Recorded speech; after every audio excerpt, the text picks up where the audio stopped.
Hi, Jenny. This is Donnie Vaughn of the Marketing Twins. I wanted to take a moment to give you a tutorial on the dashboard that you're going to be using when you want to make changes to your site, content changes, etc. So let me show you what that's going to look like. This is your site itself, but what I want to show you is what you would see when you log into the dashboard. Once you log in, this is what you'll see. And again, this is just kind of a quick overview of what you're going to see on the dashboard. I want to just kind of point some things out.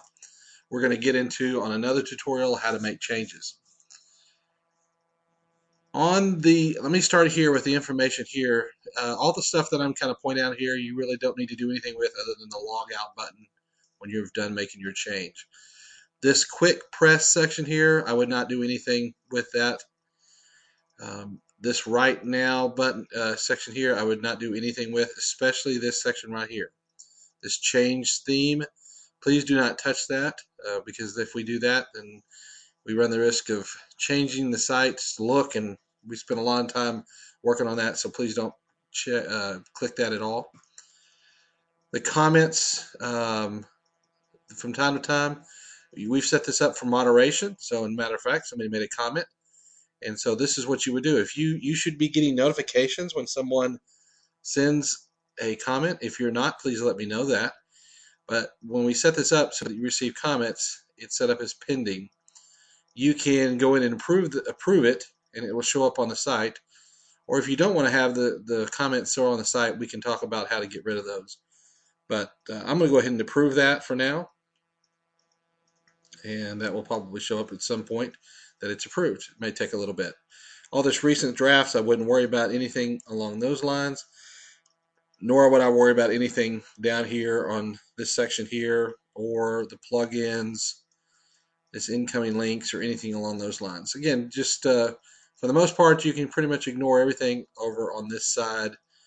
All you're concerned about is everything on this column here. All right. First off, if you ever come to your page and it looks something like this, what it simply means, I'm clicking on these arrows, I'm kind of ahead of myself here. There we go. All it simply does is close down the drop-down menus on this. So your site could look, if you came to your dashboard, it might look like this some point. To expose the drop-down menus, all you have to do is hover over the word post or media, etc., and you would simply click the arrow button that you see there, and that exposes all the different options. You could have these all open if you want to. It just makes it a little harder to find things because you're having to scroll down so far. But just to give you some idea, and we'll go through some of these separate tutorials. Post have anything that this has to do with your blog post. So if you're ever going to make new blog posts or edit them, this is the section that you'll cover is the posts. Media has to do with pictures and images on your site.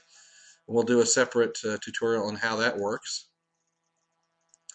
This links, I don't think you'll have to do much with that, so I'm going to go ahead and minimize that. This one is where you'll spend a lot of your time. If you ever want to add a new page, you would click this add new page. Or if you ever want to add a page, you can do that. And again, we'll do another tutorial related to that. From time to time, there might be a reason to go into the flex theme settings and so forth. There are certain things that you can change in there that I might want to direct you to. But if you're not sure, you can always ask us. But hopefully these tutorials will show you exactly what you do on some of these. If you don't see a tutorial on it, it more likely means either A, you don't need to mess with it and don't go around playing around with it, or two, you just don't have it you will never need to do it. So if you don't see a tutorial, I wouldn't worry too much about it unless there's something that you really want changed and you can't figure out how to do it.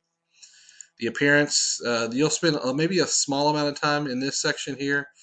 I doubt you'll do anything with the plugins, the users, tools, and settings. More likely, we'll probably do very limited amount of stuff there. The C forms, we might have some stuff that you can do on that, as well as the gallery, and then the stats press is another thing. So that's kind of what the dashboard is. Again, most of your time is going to be spent on this left-hand column here.